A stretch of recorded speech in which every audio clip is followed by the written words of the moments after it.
The thing that just stood out is their physicality and our lack of physicality. I feel like we could have been more aggressive in terms of making things difficult for them, like we did in the Heat series. But I'm sure that's going to pick up next game. Kenny just came in here and said he thought a couple of plays from them crossed the line of physicality. Where would you say the line is there? What do you mean? So you were talking about the DeAndre play where he got hit, and then the Evan play where Evan came down on Miles. For just generally, what constitutes this is okay physicality, this is a little bit too much, do you think, in the playoffs? You know the best part about the playoffs? I think you draw the line yourself. The playoffs are so physical. I don't think we drew the line yet. You know, I think we weren't physical enough to be like, this is where we can't cross. Like, I get what you're saying. Like, Evan was pushed on to DeAndre, but for ourselves, there's another level that we can be more physical. How do you make sure that you're the ones to draw the line and not the opponent?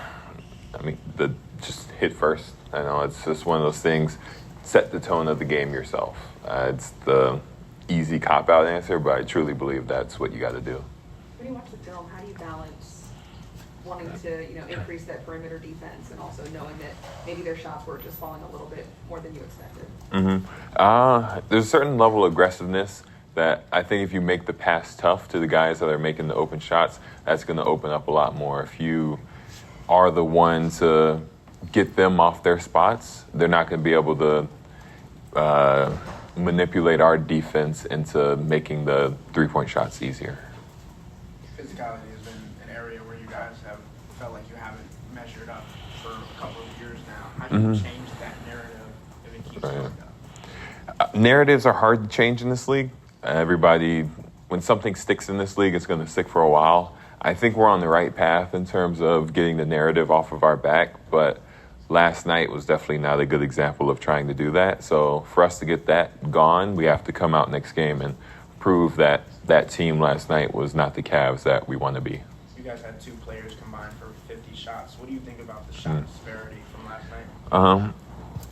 Honestly, I trust those guys to make shots. They've always made shots every single game, every single year that I've played with them or year. Could we have passed more? Probably. I think that falls into the line of the physicality, like you guys are all saying. We weren't getting to our spots, so it kind of made it harder for those guys to distribute the ball. But I trust those guys fully, and I trust them to make the right decision at all times. Jarrett, they really tried to not only make you move around, but just collectively, the way they would tilt the floor and then kick the ball back for an open three. How do you prevent that from happening as often as it did in game one? For me, I just have to get used to being in that position. More likely than not, against other teams, I'm going to be in the paint. I'm going to be defending the rim. But this team, especially with guys like Siakam, Miles Turner, even Thomas Bryant, when he plays, they're all and Obi Toppin, they're able to space the floor. So I can't always be the guy to help, be the guy to go to the rim. And I know it's always going to come back to physicality. I'm sure they're going to hear about it before the game starts, but we're going to be more physical and not allow that to happen. Hey, Jarrett, you had that dunk attempt that was deemed clean. Right. When they looked at it. Like, what did you feel in seeing that play? And did you come out of it okay, or did you? Yeah, I'm fine. Yeah, it was just a hard fall. It looked worse than it was, the fall. I think he did put an elbow in my chest, 2 hands in my chest. And honestly, that's all I really know. I remember going up and then landing on my back. Yeah. So much of your guys' regular season was about making sure you went into the playoffs at full strength, fully healthy, all of the things that you did to be in this condition. Right. And to suffer the kind of injuries that you did in game one and with DG re-injuring his toe, just like how difficult of a mental blow is that for you guys at this stage of the season? All right. It's a difficult blow, but I think we realize we can do it with the guys we have no matter what. We did it in the Heat series, it's not to talk about the past, but we're able to overcome deficits of players being out by the players that we have that are healthy. Kenny's talking about it all year about how we have a deep roster. We have a lot of guys that are able to step up in the right moment and contribute at a high level. And then going back to the conversation about you playing out on the perimeter versus in the paint, so much of the conversation coming into this series was about that inflection point. And one of the things that you said and Kenny and all the other guys said was, well, we have the advantage inside. How do you make sure that you gain the offensive advantage when you and Evan are out there on the floor together? Right. Be aggressive. I don't think things just weren't how they usually are, how we play our games usually. And we have to create more positions to have everybody going downhill into the basket.